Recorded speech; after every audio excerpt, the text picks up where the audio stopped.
ओम नमः सदैव। नमो नमः सत्हितं कराय वीराय भव्यां विजयभास्कराय अनन्तलोकाय सरार्चिताय देवादिदेवाय नमो जिनाय देवादिदेवाय नमो जिनाय। पंच परमेष्टि भगवान की परम पूज्य आचार्य भगवंत गुरुवर विशुद्ध सागर जी मुनि महाराज की परम पूज्य मनि श्री सुप्रभ सागर जी महाराज की शाश्वत तीर्थराज सम्य शिखर जी की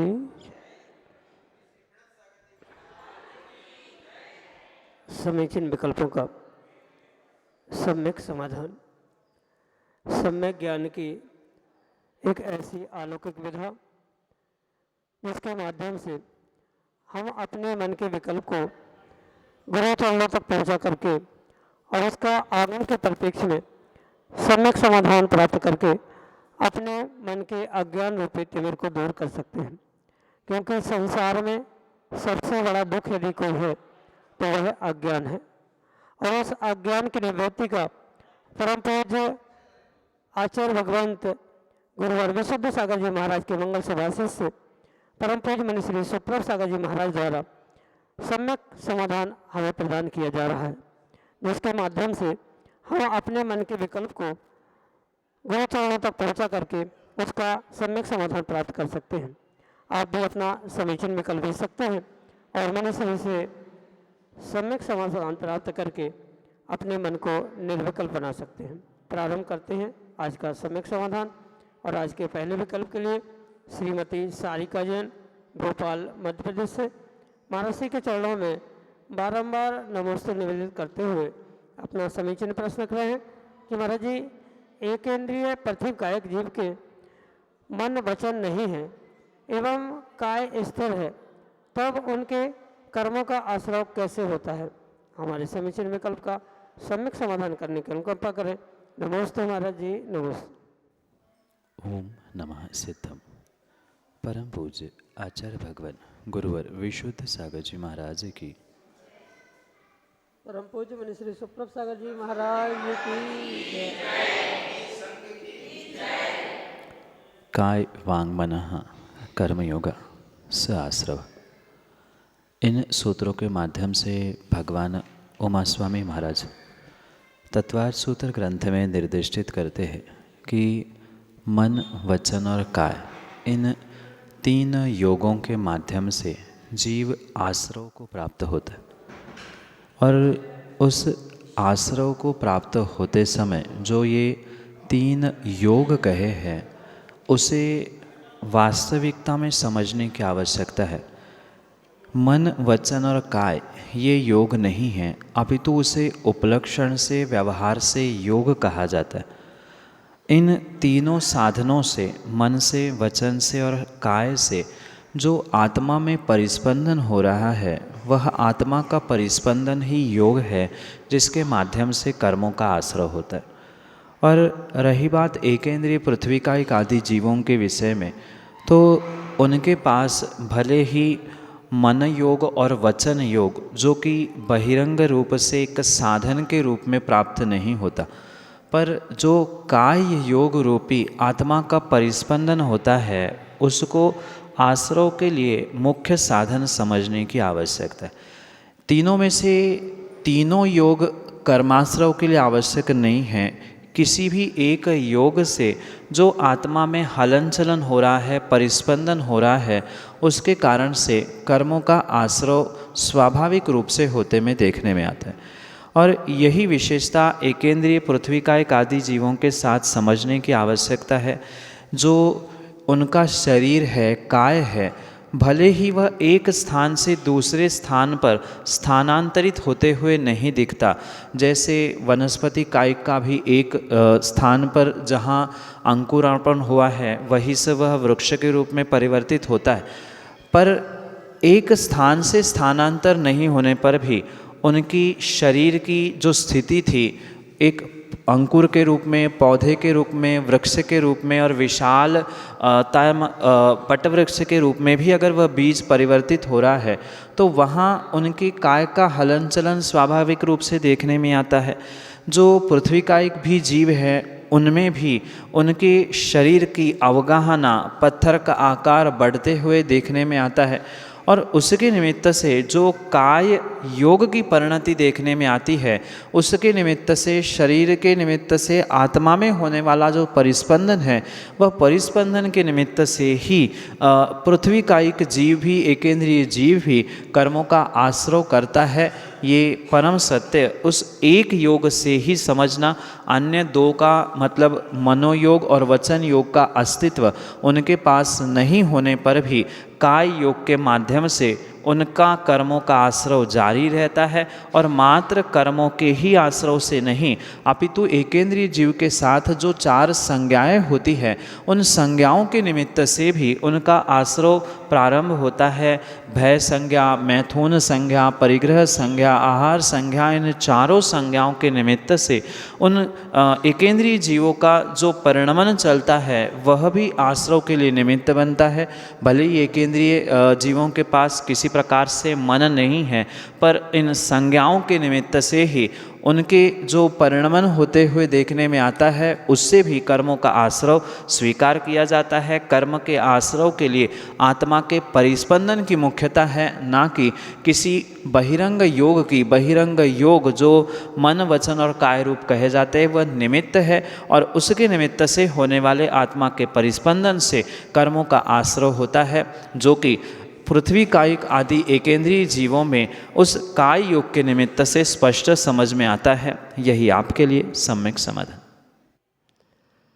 विदिशा मध्य प्रदेश से श्रीमती बिंदु जैन महाराज जी के चरणों में बारंबार नमस्ते करते हुए अपना समीचीन प्रश्न करें कि महाराज जी, हमने सुना है कि सम्यक दृष्टि जीव को सूतक नहीं लगता, जबकि आपने एक सम्यक समाधान में कहा था कि प्रत्येक जीव को, प्रत्येक ग्रस्त को सूतक लगता है। तो ये कहाँ तक सही है? हमारे समीचीन विकल्प का सम्यक समाधान करने की अनुकंपा करें। नमस्ते महाराज जी, नमस्ते। आगम के परिप्रेक्ष्य में ये कथन बहुत विवेकपूर्वक समझने की आवश्यकता है कि सभी श्रावकों को सामान्य रूप से सूतक, पातक आदि अवश्य ही लगता है। किन्हीं एक विशेष जीवों के निमित्त से, जैसे चक्रवर्ती आदि के निमित्त से, उनके नियोग रूप उनके सूतक पातक की व्यवस्था भले ही भिन्न स्वीकार की, पर सामान्य श्रावकों के लिए सूतक पातक की व्यवस्था समान रूप से ही होती है। और जहाँ भी आपने कहीं पढ़ा हो, कहीं सुना हो, तो आपके पढ़ने में, सुनने में कहीं न कहीं गड़बड़ हुई है कि सम्यक दृष्टि जीव को सूतक पातक नहीं होती। सूतक पातक की व्यवस्था भिन्न है और सम्यक दर्शन की व्यवस्था भिन्न है। जो सच्चे देवशास्त्र गुरु पर श्रद्धान हैं, वह सम्यक दर्शन आत्मा के गुण के रूप में स्वीकार किया जाता है और निमित्त नैमित्तिक संबंधों को मद्देनजर रखते हुए कुछ दिनों के लिए सच्चे देवशास्त्र गुरु से एक श्रावक की जो मर्यादा विशेष तय की जाती है, उसको आगम के परिप्रेक्ष्य में सूतक पातक कहा जाता है। इसलिए सम्यक दर्शन का और सूतक पातक का, सम्यक दृष्टि को सूतक पातक होना नहीं होना, इसकी किसी भी प्रकार से कोई तारतम्यता समझ में नहीं आती है। ये अवश्य समझना कि जहाँ भी आपने सुना है, पढ़ा है, वहाँ कुछ पढ़ने और सुनने में आपने गड़बड़ी की है, ऊपर नीचे हुआ है।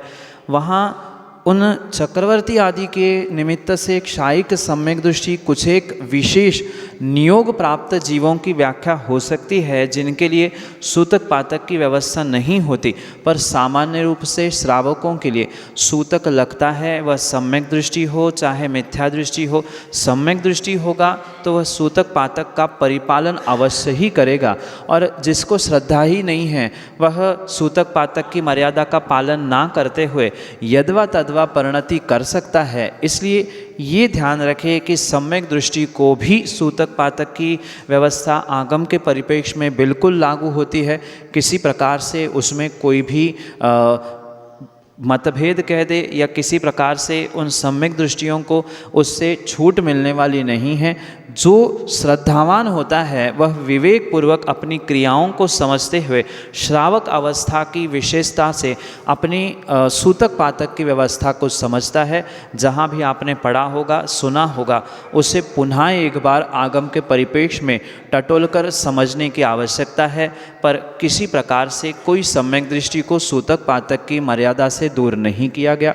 यही आपके लिए सम्यक समाधान। प्रबल जैन गुनौर मध्य प्रदेश से अगले समीचीन विकल्प के लिए। महाराज श्री, मेरा यह क्वेश्चन है कि मूल नायक वेदी में जो मूल नायक भगवान होते हैं उनका डेली अभिषेक होना चाहिए या प्रक्षाल होना चाहिए? मेरी यह शंका नमोस्तुते।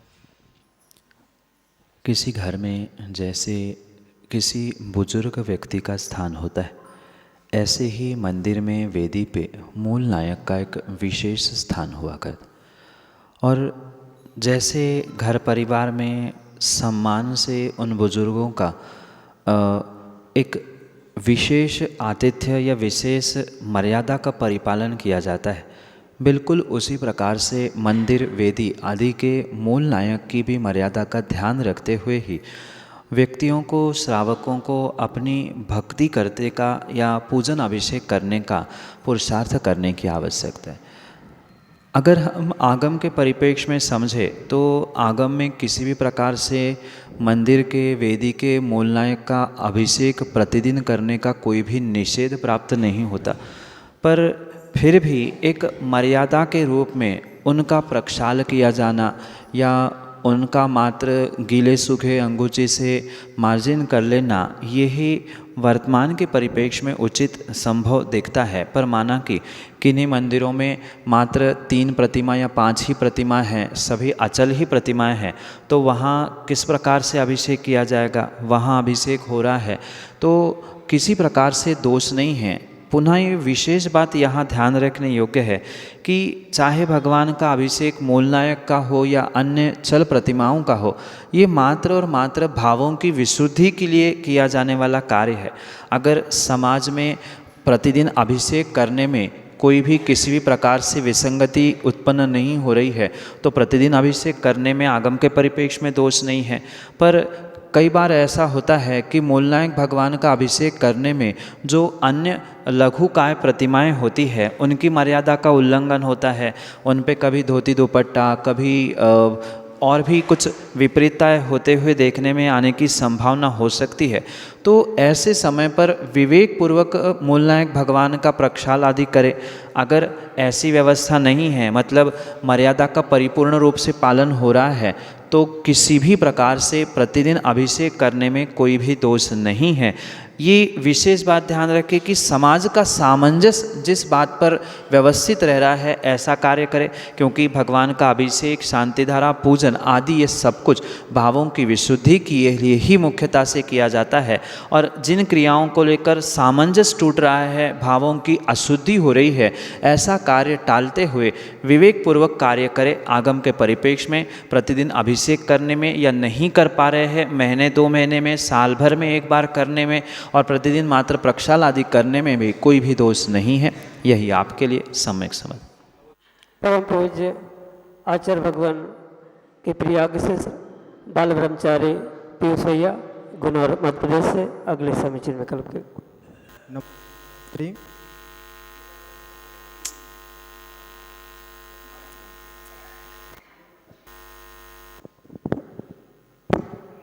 नमोस्तु महाराज श्री, मेरा प्रश्न है कि शरीर की वेदना मन को व्यथित करती है, तो आचार्य गुरुदेव विशुद्ध सागर जी महाराज और उनके शिष्यों का लगातार विहार होता है, पैर कट जाते हैं, बहुत सारी वेदनाएं शरीर की होती हैं, तो निश्चित रूप से वह वेदना मन को व्यथित करने वाली होगी, जिसमें धर्म ध्यान में बाधा होगी, तो क्या इतना विहार करना उचित है? नमोस्तु महाराज श्री।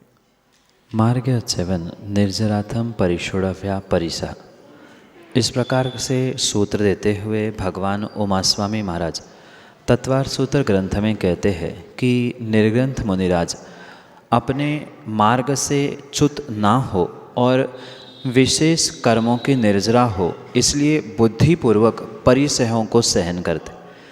जैसे शरीर में कुछ रोग है, कष्ट है, तो भी धर्म प्रभावना के लिए जो सतत विहार करते हुए अपने तन की चिंता ना करते हुए मन को खेद उत्पन्न ना कराने का प्रयास करते हैं, वे ही वास्तव में सच्चे साधक के रूप में एक नमोस्तु शासन को दिग्दिगांत तक पहुंचाने के लिए धर्म प्रभावना के सूरज के भांति सभी को प्रकाशित करने वाले साधु महात्मा के रूप में इस धरा पर उपलब्ध होते।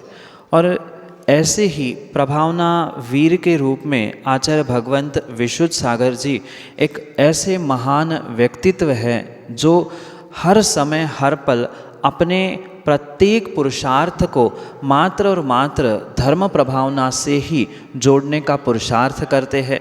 ये आपका सोचना और श्रावकों का वास्तव में चिंतन सही है कि जहाँ शरीर में कष्ट होता है वहाँ मन व्यथित होने की संभावना है, पर जिन्होंने अपने शरीर को अपने आत्मा से पूर्ण रूप से भिन्न स्वीकार कर लिया है, जिनको मुक्ति वधु को प्राप्त करने की प्यास लगी है, वे कभी भी अपने शरीर की तरफ ध्यान ना देते हुए अपने मन को भी व्यथित ना करने की ही प्रतिपल प्रति समय शिक्षा देते हुए आत्म उत्थान का ही पुरुषार्थ करते हैं। इसलिए नाना प्रकार के परिचयों को सहन करते हुए, जैसे तृण स्पर्श है, शय्या आदि आदि, उन सभी परिचयों को प्राप्त करते हुए कर्मों की प्रचुर निर्जरा करते हुए शीघ्रता से अपने मुक्ति का मार्ग खोलने का प्रयास करते हैं। श्रावकों की भावना बहुत उज्जवल और बहुत निर्मल होती है कि साधु को कष्ट ना हो जाए, पर साधु कभी अपने शरीर की चिंता करते हुए ये विकल्प नहीं पालता कि मैं अगर शरीर को संभालूं तो आत्मा तक कैसे पहुंच पाऊंगा। यही विकल्प उनको होने के कारण से, जैसे आचार्य भगवान पूज्यपाद स्वामी ने बहुत सुंदर कारिका के माध्यम से समझाने का प्रयास किया है, यद जीवस्य उपकाराय तद देहस्य अपकारकम, यद देहस्य उपकाराय तद जीवस्य अपकारकम। इस भावना को ही मद्देनज़र रखते हुए आचार्य भगवंत अपने शिष्यों को भी प्रतिपल यही शिक्षा देते हुए नमोस्तु शासन को दिग्दिगांत में जयवंत करने का पुरुषार्थ करते हैं। यही आपके लिए सम्यक समाधान।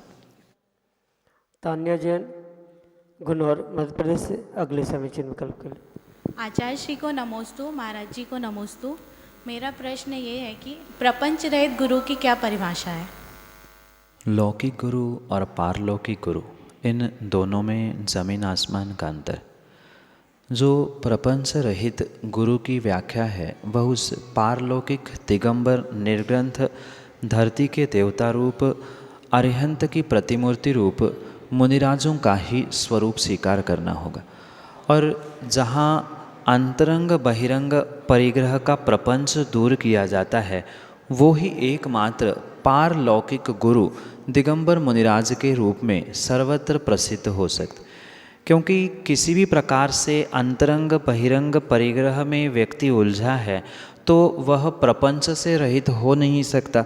और जहाँ भी प्रपंच से रहित गुरु की व्याख्या प्राप्त होती है वहाँ मात्र और मात्र निर्ग्रंथ दिगंबर मुनिराजों को ही स्वीकार करना होगा, अन्य किसी भी लौकिक गुरु को वहाँ स्वीकार किया ही नहीं जा सकता। प्रपंच के मायने बहुत सारे हो सकते हैं। व्यवहारिक रूप से प्रपंच है, अन्य भी प्रकार से जो लौकिक प्रपंच देखने में आते हैं, इन सबसे जो रहित होता है वही गुरु की संज्ञा को प्राप्त होता है। जैसे आपने मेरी भावना में पढ़ा होगा या रत्नकरण श्रावकाचार में भी पढ़ा होगा, जो वहाँ पर लिखा है कि विषयाशा वशातीतो निरारंभो परिग्रह ज्ञान ध्यान तपोरत तपस्वी सा प्रशस्त। वहाँ सच्चे गुरु की भी व्याख्या करते हुए यही कहा है कि जो अंतरंग बहिरंग परिग्रह से रहित है, जो मात्र अपने आत्मा के कल्याण के लिए विषयों की आशा से रहित होकर पुरुषार्थ करता है, ऐसा ही प्रपंच से रहित गुरु होता है। जहाँ आचार्य भगवंत ज्ञानांकुश ग्रंथ में गुरु की व्याख्या संक्षेप में करते हुए एक पद में मात्र प्रपंच रहित गुरु कहते हैं, वही विषयासा वसातीतो कहते हुए आचार्य समंतभद्र स्वामी उसका विस्तार करते।